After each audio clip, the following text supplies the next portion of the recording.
வணக்கம். ஸ்ரீபாக் சீனிவாசன். இப்போ பார்த்தது வந்து இது ஒரு மசாலா கிரைண்டரு 3 பேஸ் உடையது. அடுத்து வந்து என்னென்னா, இது வந்து ஃப்ளோர் டைப் மசாலா, அதாவது உள்ளேயே வந்து பவுடர் பறக்காமல் இருக்கிறதுக்கு. இது இன்ஸ்ட்ரக்ஷன் பருப்பு டால் இந்த இதுகளை அரைச்சிக்கிறதுக்கு பயன்படுறது. இதுவும் ஒரு வகையான மசாலா டைப்பு அரைக்கிறது தான். அடுத்து வந்து பார்க்க போகிறதுனா சுகர் கேன்னா நம்ம எப்பயும் போல் கரும்பு ஜூஸ் போடுறதுக்கு. கரும்பு ஜூஸ் போடுறதுலேயே 3-4 டைப் இருக்குது. இது ஐஸோடு வர்றதுக்கு ஆட் பண்ணுறதுக்கு. இதுவும் கரும்பு ஜூஸ் தான். அப்படியே க்ளீனிங் வாஷிங் பக்கத்துலேயே வச்சுட்டு ஐஸு சுகர் இது வந்து நமக்கு கடாயில் கிண்டுறதுக்கு, இந்த பால்கோவா, குலோப் ஜாமு இந்த மாதிரி நம்ம பாவு ரெடி பண்ணுற கிண்டிக்கிட்டே இருக்கணும்ல, அந்த கிண்டுறதுக்கு. இது எப்பயும் போல் கிச்சன் எக்யூப்மெண்ட்ஸு. இது வந்து ஓவனு, நார்மல் ஓவன் தான். இது வந்து ஒரு டில்ட் கிரைண்டிங். இது வந்து ஹெவி மாடலு. இது எப்பயும் போல் மாவு அரைக்கிறது நார்மலு. இதுவும் வந்து அதே மிக்சிங் தான். அது வந்து கிரைண்டர் டைப்பில் மிக்சிங்கு. நம்ம பவுட்ரு, மசாலா இந்த மாதிரி மிக்சிங் பண்ணுறதுக்கு வந்து வெர்டிக்கல் டைப்பில் நமக்கு மிக்சிங்கில் வந்து இருக்குது. 5 kg 10 kg. இது வந்து ஆயில் ட்ரையரு. நம்ம அந்த ஸ்நாக்ஸு, காரா பூந்தி, முறுக்கு இதுகளெல்லாம் எடுக்கிறது. டில்ட் டைப் ஒன்று, நார்மல் டைப் ஒன்று, ரெகுலர் டைப் ஒன்று.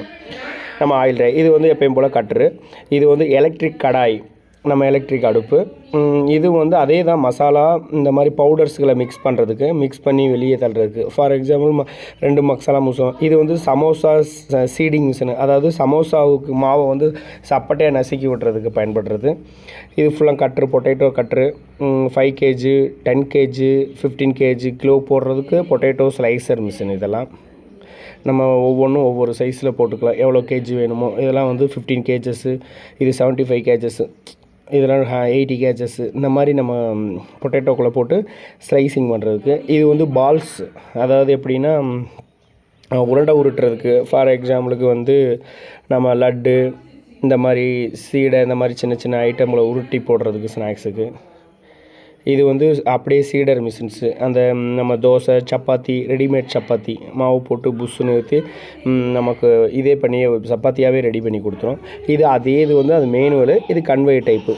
ஃபுல்லாக உள்ள மாவில் போட்டு வெளியே எடுத்தோம்னா புஷ்ஷுன்னு நமக்கு வந்து சப்பாத்தியாக ரெடி ஆகிடும். இது ஒரு ரோஸ்டரோட ஹெட்டு மட்டும் இருக்குது. அது வந்து பாய்லரு, ரோஸ்டர் ஹெட்டு. இது ப்ளோயர் டைப்பில் பல்வரைசர், ஃப்ளோரிங் பல்வரைசர்னு சொல்லுவோம். எப்பயும் போல் ஏர் கம்ப்ரஷரு.